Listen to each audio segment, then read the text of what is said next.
So Liam Rosenior has been sacked finally by Chelsea, and we're going to take a look at the odds of who the bookies think the next manager might be.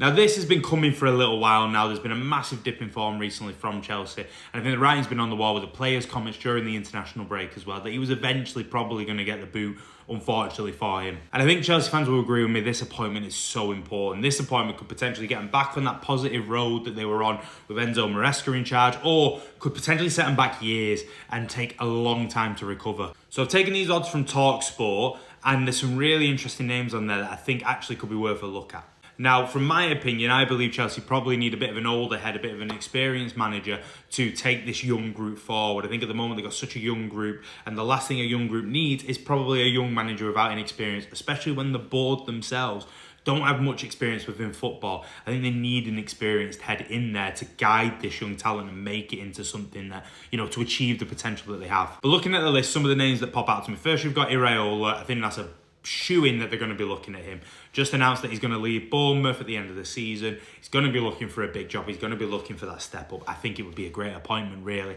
And I think the writing's on the wall a little bit with that one, with this sacking and potentially his appointment coming in the summer. Cesc Fabregas is obviously a really interesting one to look at as well. Former Chelsea player, the Chelsea fans love him, doing great stuff at Como, seems to have a great reputation currently and building a great bit of reputation about himself, about how he's going about the job there. I think he could be a really good appointment too, but he is obviously a young manager, and again, going back to what I was saying before, do they need a young manager right now?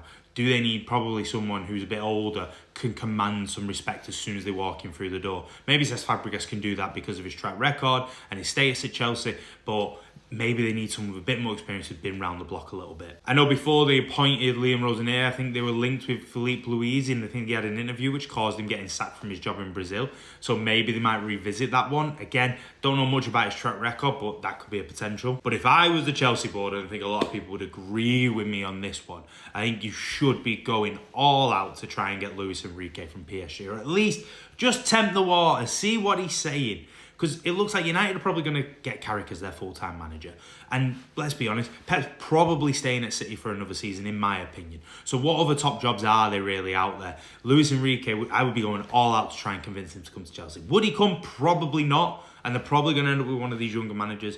But I'm sure the dream appointment will be Luis Enrique for any club, any team in Europe right now. Now, look, if I was going to make a prediction, I think Iraola is probably the lead candidate at the moment. But I think whoever it is such an important appointment for Chelsea to get right, or it could really set them back a good few years.